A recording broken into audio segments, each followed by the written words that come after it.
Blog. আজকে তোমাদের সঙ্গে একটা রেসিপি শেয়ার করব। আমার চ্যানেলে যারা আছো তারা তো জানোই আমি বিরিয়ানি মাঝে সাঝে বানাই। তো তোমরা যারা নতুন আছো তাদের জন্য এই রেসিপিটা শেয়ার করলাম। ভালো লাগলে অবশ্যই লাইক করো, সাবস্ক্রাইব করো। চলো লাস্ট অবধি ভিডিওটা দেখতে থাকো। এখন মোটামুটি 6টা বাজে। আমি চললাম আদ্বিককে স্কুলের জন্য দিতে।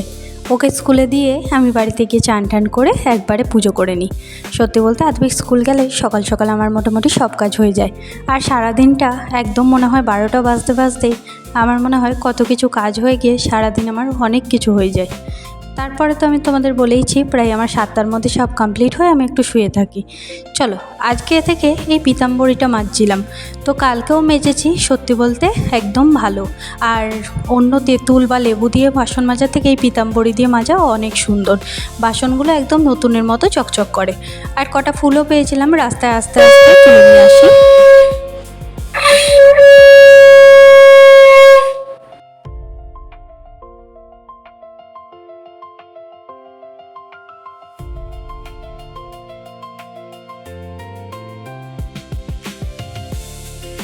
দেখো অনেকেই হয়তো বলে যে ডায়েট করাটা একটা নাটক, কিন্তু আমি তোমাদের বলি আমি যখন ডায়েট করি তোমাদের সঙ্গে সেটাও শেয়ার করি, আমি কিছু খেয়ে নিলে সেটাও তোমাদের সঙ্গে শেয়ার করি, আমি ডায়েটে যখন থাকি না সেটাও তোমাদের সঙ্গে শেয়ার করি। আমি কোনো রকম ব্লগে অনেকেই হয়তো ভাবে যে সকালবেলায় হয়তো উঠি না, কিন্তু দেখো এখন ঘড়িতে মোটামুটি 7টা 15 বাজছে, আমার সব কাজ মোটামুটি কমপ্লিট। এবার একটু পরে আজকে ব্রেকফাস্ট বানাবো, আর ব্রেকফাস্টে কী বানাবো সেটা তোমাদের সঙ্গে শেয়ার করছি একটু পরে। যথাযথ মা আছে তার জন্য একদম এই গলা গলা গোবিন্দভোগ চালের ভাত আর একদম লঙ্কা দিয়ে আলু সেদ্ধ আর একটা ডিম সেদ্ধ, এটা আমাদের কাছে না খুব ফেভারিট খাবার, তাই এটাই বানিয়ে নিয়েছিলাম। আর চলে গেছিলাম চিকেন আনতে, আর কিছু দোকান নিচ্ছিলাম তার জন্য বাইরে চলে গেছিলাম। সেই করতে করতে দেখি গ্যাসটা শেষ হয়ে গেল। আমার তো মাথায় হাত কী করে যে বিরিয়ানিটা বানাবো। যাই হোক, সেই করতে করতে ভাবলাম ইন্ডাকশানেই আজকে নতুন একটা এক্সপিরিয়েন্সের সঙ্গে বিরিয়ানিটা বানাই। জানি না কেমন হবে, কারণ ইন্ডাকশানে বানাচ্ছি, বড় কড়াইয়ে হলে কি একটা জায়গা পাওয়া যায়, আর এখানে ইন্ডাকশানে হলে অনেকটা বিরিয়ানি।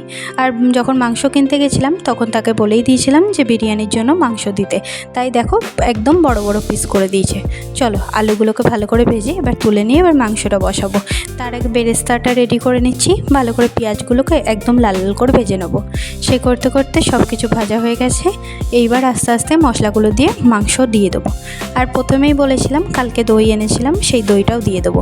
আর সেরম কিছু আমি মেশাইনি, যা আমি জানি সেইটুকুই মেশাই। চলো এবার মধ্যে আদা রসুন পেঁয়াজ একটা করে মেখে ওটা ভালো করে দিয়ে দিলাম। তারপর আস্তে আস্তে জিরে গুঁড়ো, ধনে গুঁড়ো, লঙ্কার গুঁড়ো এবং হলুদ গুঁড়ো। যারা সাদা বিরিয়ানি বানাতে চান তারা হলুদটা একদমই স্কিপ করবেন, তাহলে আরও ভালো সাদা বিরিয়ানি মানে হোয়াইট যে বিরিয়ানিটা হয় ওটা ভালো করে হয়। চলো সেই করতে করতে মাংসটাও হয়ে যাচ্ছে। এবার আস্তে আস্তে ভাতের চালটা আগে থেকে ভিজিয়ে রাখতে হয়, তাহলে কি একটু ভাতের চালটা আরও ভালো হয়। এই করতে করতে বিরিয়ানিটা ভালো করে বসিয়ে দিলাম। অনেকেই জিজ্ঞেস করে এই বিরিয়ানিটা কার থেকে বানানো শিখেছো। আগে আমরা হোস্টেলে থাকতাম, তো আমাদের একটি মুসলিম বন্ধু ছিল, তার থেকেই এই বিরিয়ানিটা বানানো শিখেছি। সত্যি বলতে ওরাই একমাত্র ভালো করে বিরিয়ানি বানাতে পারে, তো ওর থেকেই শেখা। আর সত্যিই ভালো বানাতো, আর একবার আমাকে খাইয়েও ছিল, তখন আমরা দুজন মিলে বানিয়েছিলাম, সেই থেকেই বিরিয়ানিটা মোটামুটি শিখেছি। চলো সেই করতে করতে চাপা দিয়ে দিব। এবার যে লেয়ারিং পদ্ধতিটা ছিল সেটাই করছিলাম। একটুখানি দুধ, গোলাপ জল, কেওড়া জল আর মিঠা আতর আর বিরিয়ানি মশলা সব কিছু দিয়ে একটুখানি ঘি দিয়ে দমে বসিয়ে দিলাম। কিন্তু সত্যি বলতে জায়গাটা খুব ছোট হচ্ছিল। যাই হোক, ঠাকুর করতে করতে গ্যাসটা চলে এসেছিলো। সেই করতে করতে এই কড়াইয়ের মধ্যে বিরিয়ানিটা আবার ঢেলে নিয়েছিলাম। একদম বিরিয়ানি এই কড়াইয়ের মধ্যে সত্যিই খুব ভালো হয়। একটু বড় জায়গা না হলে আমরা অনেকটা বিরিয়ানি করি, তাই জন্য ঠিক মতো করে হয় না। আর এই বিরিয়ানির রেসিপিটা ভালো লাগলে অবশ্যই কিন্তু একটা লাইক করে বলো কেমন হয়েছে। আর যারা যারা এই বিরিয়ানিটা আমার হাতে খেতে চাও সেটা কিন্তু কমেন্টে জানিও, আর ভালো লাগলে অবশ্যই একটা লাইক করো। চলো সেই করতে করতে আদ্বিকও স্কুল থেকে চলে এসছে। ও বিরিয়ানি আজকাল খেতে ভালোবাসে, তাই ভাবলাম ওকেও খাইয়ে দিই। আর আমি আর ও আর মা মিলে বিরিয়ানিটা খেয়েই দিলাম। বিকালবেলায় একটুখানি মা গেছিলো বাইরে আদ্বিককে নিয়ে, তো সেখান থেকে জিলাপি নিয়ে এসছে। যাই হোক, ওর স্কুলের অনেকগুলো হোমওয়ার্ক বাকি ছিল, তো সেগুলোই করাচ্ছিলাম। কদিন ফিভারের জন্য স্কুল যেতে পারিনি, তাই অনেকগুলো হোমওয়ার্ক জমা হয়েছে। আর রাতের বেলায় সেরকম কিছু করিনি। আর যা বিরিয়ানি ছিল সেটাই মাইক্রোওভেনে গরম করতে দিয়ে দিলাম। সত্যি বলতে মাইক্রোওভেনটা হয়ে একদিক দিয়ে ভালোই হয়েছে, কিছু গরম করার জন্য আর নতুন করে কড়াই বা খুন্তি যা হোক কিছু বার করতে হয় না। একটা প্লেটে ভালো করে মাইক্রোওভেনে দিয়ে দিলেই সত্যিই খুব ভালো বিরিয়ানিটা গরম গরম হয়ে যায়। যাই হোক, ভালো করে গরম হোক। সেই করতে করতে আধুবিকের জন্য ওই রকমই সকালবেলার মতো একটু গলা ভাত আর ডিম ভাজা বানালাম, কারণ ও তো আর রাতে বিরিয়ানি খাবে না, তাই জন্য ওর এরকমই বানিয়ে দিলাম। চলো, সেই করতে করতে সব কিছু কমপ্লিট করে আমরাও বিরিয়ানিটা খেয়ে নিলাম।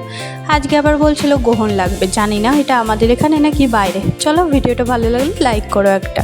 ভালো থেকো, সবাইকে ভালো রেখো।